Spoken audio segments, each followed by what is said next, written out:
Morning students, कैसे हैं आप सभी। स्वागत है आपका हमारे YouTube channel MP learning classes में। स्टूडेंट्स, आज हम लोग आपके लिए क्लास 5 के बच्चों के लिए स्पेशली प्रोजेक्ट बुक लेके आए हैं हिंदी सब्जेक्ट की। इसके पहले के हमने वीडियोस में आपको आपका इन्वायरमेंट, ठीक है, आप मैथ्स एंड इंग्लिश, ये तीनों ही सब्जेक्ट की आपको प्रोजेक्ट बुक हमने प्रोवाइड कर दी थी। अब आपके लिए नेक्स्ट जो है हिंदी सब्जेक्ट की प्रोजेक्ट बुक है। देखिए, जो भी हम लोग प्रोजेक्ट आपको प्रोवाइड कर रहे हैं, ये मध्य प्रदेश राज्य शिक्षा केंद्र के भोपाल के द्वारा जो भी प्रोजेक्ट आपको अलॉट किए गए हैं, वही प्रोजेक्ट्स हैं। तो चलिए देखते हैं हिंदी सब्जेक्ट का आपके कौन-कौन से 5 प्रोजेक्ट आपको बनाने हैं, ठीक है? इनमें से आप जो 20 नंबर्स के प्रोजेक्ट हैं, तो आपको हो सकता है स्कूल में 2 प्रोजेक्ट बनाने के लिए दिया गया हो या 4 प्रोजेक्ट बनाने के लिए दिया गया हो। तो जो भी है, 5 प्रोजेक्ट में से आप कोई सा भी प्रोजेक्ट आप लिख सकते हैं, अपने टीचर से पूछिए। देखिए, मध्य प्रदेश राज्य शिक्षा केंद्र भोपाल के द्वारा हिंदी सब्जेक्ट के कौन-कौन से प्रायोजन कार्य हैं, ये आपके लिए लिस्ट है। पहला क्या है आपका, खेती में कौन-कौन से औजारों का उपयोग किया जाता है, पता करिए और उनका उपयोग कैसे करते हैं, लिखिए। आपका पहला वाला प्रोजेक्ट है, ठीक है? तीसरा है, दूसरा नंबर क्या है, आपके गाँव में दशहरा कैसे मनाया जाता है, उसके बारे में लिखिए। आप अन्य कौन-कौन से त्योहार मनाते हैं, उसकी सूची बनाइए, ठीक है?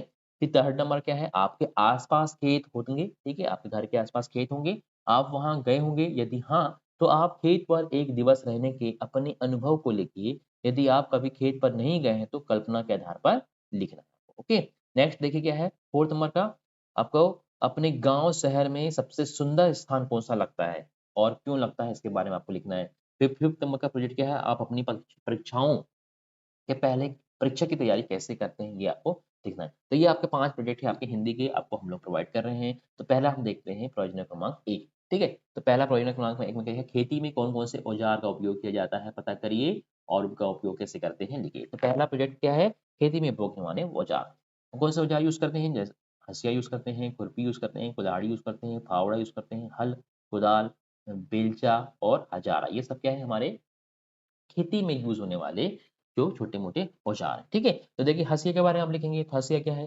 हँसिया एक प्रकार का धारदार औज़ार है, जो कि लोहे से बना होता है। इस पर लोहे का एक घुमावदार अर्धसंक्रांत ब्लेड होता है, जिसकी ऊपरी सिरा नुकीली होता है। इसे पकड़ने के लिए एक सिरे में लकड़ी का हैंडल लगा होता है, ठीक है? ये इस तरह से आप इसे लिख सकते हैं और ये आप हँसिया का चित्र भी बना सकते हैं आपकी प्रोजेक्ट बुक में, ओके? चलिए, नेक्स्ट हम देखते हैं इसका उपयोग। घास को घुमावदार ब्लेड के अंदर रखकर हाथ से इसे खींचा जाता है।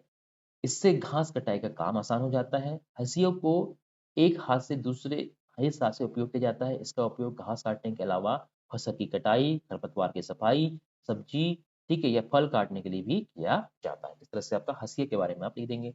नेक्स्ट जो लिखेंगे आप, खुरपी के बारे में। तो खुरपी के बारे में क्या लिखेंगे? ये देखिए, खुरपी का आपके सामने चित्र भी बना हुआ है, पिक्चर बनी हुई है। इसको आप अपने प्रोजेक्ट बुक में बना सकते हैं। खुरपी का आकार छोटा होता है। खुरपी में लोहे या स्टील का सीधा ब्लेड होता है और उस पर लकड़ी का हत्था लगा होता है। ठीक है, ये खुरपी के बारे में आप बता देंगे। फिर इसका उपयोग बताना है। यह वजन में हल्का होता है और एक हाथ से उपयोग किया जाता है। इसका उपयोग खरपतवार की निदाई, घास को जड़ से उखाड़ने, मिट्टी को पलटने तथा किसी पौधे को उखाड़ने के लिए किया जाता है। ये खुरपी के बारे में आप लिख सकते हैं। ये थर्ड नंबर पर लिखेंगे कुल्हाड़ी के बारे में, ठीक है? कुल्हाड़ी को हर कोई जानता होगा, कुल्हाड़ी हर किसी के घर में भी होगी, ठीक है? तो कुल्हाड़ी के बारे में क्या लिखेंगे? कुल्हाड़ी लगभग हर किसान के घर में पाई जाती है। यह लोहे की बनी होती है, जिसका एक सिरा पतला और धारदार होता है और दूसरा सिरा चौड़ा तथा भारी होता है। इसके बीच में एक छेद होता है, जिसमें लकड़ी का एक लंबा हैंडल लगा होता है। ये आपका कुल्हाड़ी के बारे में हो गया। इसका उपयोग क्या है देखिए, कुल्हाड़ी का उपयोग कई तरह से होता है, जैसे कि लकड़ी काटने के लिए, लकड़ी को आकार देने में, पेड़ों की शाखाओं की कटाई करने में, लकड़ी को फाड़ने के लिए तथा इसके भारी सिरे का उपयोग कील आदि ठोकने के लिए भी किया जाता है। ठीक है? इस तरह से आप इसका आंसर हो जाएगा थर्ड नंबर का कुल्हाड़ी के बारे में। चौथा है फावड़ा। तो फावड़ा भी आपके घर में होगा, सभी बच्चों के घर में होता है फावड़ा। तो फावड़ा का चित्र आप इस तरह से बना देंगे। फावड़े का फारसा भी कहा जाता है, ठीक है? जो फावड़ा है उसको फरसा भी कहा जाता है, ठीक है? इसका एक नाम फरसा भी है। किसानों के लिए यह बहुत ही उपयोगी औजार है। गाँव में हर किसान के पास ये होता है, जिसमें लोहे या स्टील का चौकोर ब्लेड होता है, जिसका अलग सिरा धारदार होता है तथा पिछले सिरे में लकड़ी का हैंडल लगा होता है, ठीक है? इसका उपयोग क्या है? फावड़े को खड़े होकर उपयोग किया जाता है। इसका उपयोग खुदाई के लिए, कचरा साफ करने के लिए, खरपतवार की निदाई में, मिट्टी को काटने, हटाने, भूमि का खेत को समतल करने के लिए, इसका बहुत सारे उपयोग हैं। तो इस तरह से फावड़े के बारे में आप लिख सकते हैं। नेक्स्ट है आपका हल। तो हल भी आपने देखा होगा, ठीक है? और ये हर किसान के घर में हल होता है। तो हल का उपयोग और इसके बारे में लिखेंगे। यह पारंपरिक खेती के औजारों में सबसे प्रमुख है। यह सबसे पुरानी घरेलू उपकरणों में से एक है। यह लकड़ी का बना होता है तथा इसके नीचे वाले सिरे पर लोहे का फाल लगा होता है। ठीक है? इसका उपयोग क्या लिखेंगे? हल चलाने के लिए मुख्य रूप से बैलों का उपयोग किया जाता है। इसका उपयोग खेत की जुताई, मिट्टी को पलटने के लिए किया जाता है। इस तरह से आपका 5 जो है आपके लिख सकते हैं। और भी आपके पास दिए हैं जैसे कि कुदाल के बारे में लिख सकते हैं। कुदाल मतलब ये कुदाली होती है, ठीक है? ये भी आप लिख सकते हैं कुदाली के बारे में। किसानों के लिए फावड़े की तरह कुदाल भी एक महत्वपूर्ण कृषि औजार है। कुदाल की बनावट फावड़े की तरह होती है, लेकिन यह फावड़े से अधिक नुकीला और छोटा होता है। ठीक है? उपयोग क्या है? कुदाल का उपयोग छोटे स्थानों में खरपतवार हटाने के लिए, गड्ढे खोदने के लिए, क्यारियाँ बनाने में और भूमि को समतल करने के लिए भी कुदाल का यूज़ किया जाता है। नेक्स्ट है आपका बेलचा, ठीक है? तो बेलचा जो जनरली है अपने इधर कम यूज़ होता है। बेलचा भी जो है खेती-बाड़ी में काम करने वाला एक कृषि औजार है। इसका ब्लेड अधिक चौड़ा होता है, ठीक है? और स्टील या प्लास्टिक का बना होता है, जो कि बहुत मजबूत होता है। इसके साथ ही इसमें लकड़ी का लंबा हैंडल होता है, जिसे दोनों हाथों से पकड़ा जाता है। इसका उपयोग क्या है? इसका उपयोग मिट्टी खोदने में, मिट्टी को एक स्थान से दूसरे स्थान पर ले जाने में, ठीक है? रेत, अयस्क, बर्फ आदि उठाने में, कचरा साफ करने में तथा मलबा उठाने में इसका यूज़ किया जाता है। तो ये आपका जो है इसको बोलते हैं बेलचा। बेलचे का आप इससे बना सकते हैं। नेक्स्ट है हजारा। तो हजारा आपको किस तरह से दिख रहा है? देखिए ये पानी डालने का इस मुख्य रूप से ये जिसमें आपका पानी ये थर्मस जो होता है, जो हमारा गार्डन होता है वहाँ पे पानी डालने के लिए इसका यूज़ होता है। हजारा एक पारंपरिक सिंचाई उपकरण है। इसकी बनावट कुछ इस तरह होती है कि एक कंटेनर में कई सारे छोटे-छोटे छेदों वाला एक फनल होता है, जिसमें पानी गिराया जाता है। इससे फसल पौधों बराबर मात्रा में पानी की सिंचाई की जाती है। इसे आसानी से भी कहीं भी ले जाया जा सकता है। इसका उपयोग क्या है? इसका उपयोग किसानों द्वारा छोटे खेतों या बागवानी में किया जाता है। दवाओं का छिड़काव करने के लिए भी इसका उपयोग किया जाता है। तो इस तरह आपका ये हजारा का भी आप चित्र बना सकते हैं। तो इस तरह से 5 जो 8 के 8 जो हैं, ये आपके औजार हैं जो किसानों को यूज़ होते हैं। आप लिख सकते हैं इसमें से आपके 5 जो है मुख्य हैं जो कि हँसिया है, खुरपी है, ठीक है? कुल्हाड़ी है, फावड़ा है, हल है, कुदाल है, ये इम्पोर्टेंट है। इनको आप नोट डाउन कर सकते हैं अपनी प्रोजेक्ट बुक में। अब देखते हैं नेक्स्ट हमारा कौन-सा प्रोजेक्ट रह सका। तो प्रोजेक्ट क्रमांक दूसरा देखिए, इसका उद्देश्य क्या है? आपके गाँव में दशहरा कैसे मनाया जाता है, उसके बारे में लिखिए। आप अन्य कौन-कौन से त्योहार मनाते हैं, उसकी सूची बनाइए। तो आपको पहले तो बताना है कि आपके गाँव में दशहरा कैसे मनाया जाता है। देखिए, तो हिंदू धर्म में विजयदशमी को बुराई पर अच्छाई की, ठीक है? ये आपको लिखना है कि जो हिंदू धर्म में विजयदशमी को बुराई पर अच्छाई की जीत के प्रतीक के तौर पर मनाते हैं। मानता है कि इस दिन भगवान राम ने रावण का वध किया था, तभी से लोग हर साल अश्विन मास की शुक्ल पक्ष की दशमी को दशहरे के रूप में मनाते हैं, ठीक है? अब देखिए आपका ये पिक्चर दी है, इसमें आपका रावण है, मेघनाथ है और ये सब जो है जो होंगे तीनों को इसमें जलाया जाता था। हमारे गाँव में रामलीला का आयोजन किया जाता है दशहरे के दिन सुबह अस्त्र-शस्त्र में मशीनों और की पूजा की जाती है। शाम को भगवान राम और रावण युद्ध की झाँकियाँ निकाली जाती है। रावण, कुंभकर्ण और मेघनाथ, ठीक है? यहाँ पे क्या है कुंभकर्ण, मेघनाथ और रावण, ठीक है? जैसे कुंभकर्ण कौन था? रावण का भाई था और मेघनाथ कौन था? उनका उसका बेटा था। तो उनके तीनों के पुतले मैदान में बनाए जाते हैं, जहाँ इन पुतलों का दहन होता है।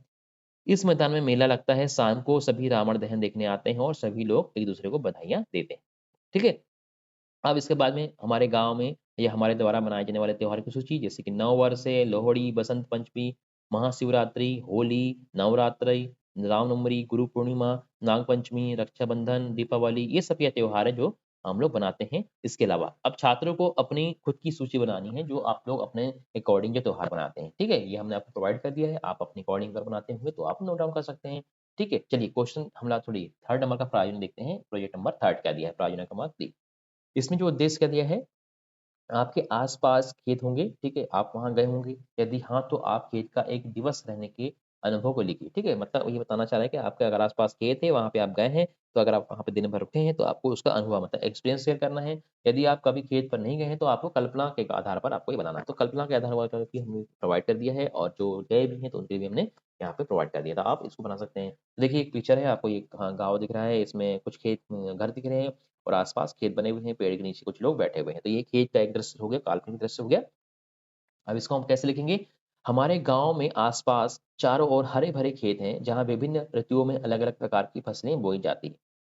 यहाँ मुख्य गेहूँ, सरसों, बाजरा, धान आदि की फसलें बोई जाती है। इसके अलावा चना, तुअर, मूँग, उड़द, तिल, मटर, गन्ना आदि फसलें भी उगाई जाती हैं। हमारे गाँव में खेती के कुछ हिस्से में फूलों के भी उगाया जाता है। मुख्य रूप से गेंदा, गुलाब एवं सेवंती के पुष्प बहुतायत में उगाए जाते हैं। मुझे गाँव में एक दिन अपने मित्र के यहाँ रुकने का अवसर प्राप्त हुआ। उसके घर में गाय-भैंस बंधी थी। उसका घर खेत के पास मतलब आस-पास ही था। उसके हरे-भरे खेत देखकर मन प्रसन्न हो गया। वहाँ का वातावरण शुद्ध था, चारों ओर हरियाली और विभिन्न प्रकार के पेड़ थे। खेत में ट्यूबवेल से खेतों की सिंचाई की जा रही थी। मैंने देखा कि उसके खेत के कुछ हिस्से में उसने सब्जियाँ बोई थी, ठीक है? जिसमें मेथी, पालक, गोभी, टमाटर, मिर्च, धनिया थे। एक दिन रुकने के पश्चात दूसरे दिन मुझे घर वापस आना था। उसके घर वालों ने मुझे बहुत स्नेह दिया। मैंने उससे विदा ली, लेकिन मेरा मन वहाँ के सुंदर वातावरण एवं हरे-भरे खेतों को देखकर प्रसन्न हो गया। अतः मेरा वहाँ से जाने का मन नहीं हो रहा था। वह मैं दिन में कभी नहीं भूल सकूँगा, ठीक है? वह दिन मैं कभी नहीं भूल सकूँगा। इस तरह से आपको बताना, ठीक है? तो ये आपका जो याला अगर आप लिखना चाहते हैं तो इसको आप नोट डाउन कर सकते हैं अपनी प्रोजेक्ट बुक में, ओके? चलिए, अब देखते हैं नेक्स्ट हम लोग प्रयोजन क्रमांक 4 इसमें क्या दिया है आपको अपने गाँव या शहर में सबसे सुंदर स्थान कौन-सा लगता है और क्यों? इसके बारे में आपको बताना है। देखिए, हमने आपको यहाँ पे एक एग्ज़ाम्पल के तौर पर दिया हुआ है ग्वालियर का किला।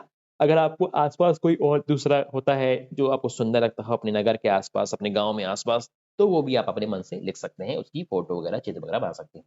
तो हमने आपको एग्ज़ाम्पल के तौर पर ग्वालियर के किले के बारे में बताया है, ठीक है?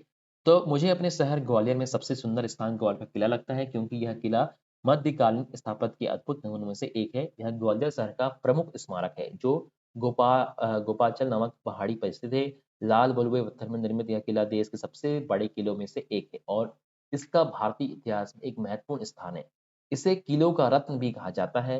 यह पुरातात्विक महत्व की अनेक इमारतें, महल, संग्रहालय तथा मंदिर हैं। जहाँ मानसिंह महल, गुजरी महल, तेली का मंदिर, सास बहू का मंदिर आदि आकर्षक के प्रभु केंद्र। ठीक है? तो ये आपका एक जो ग्वालियर का किला है उसका चित्र है और छात्र अपनी पसंद की जगह का वर्णन स्वयं कर सकते हैं। ठीक है?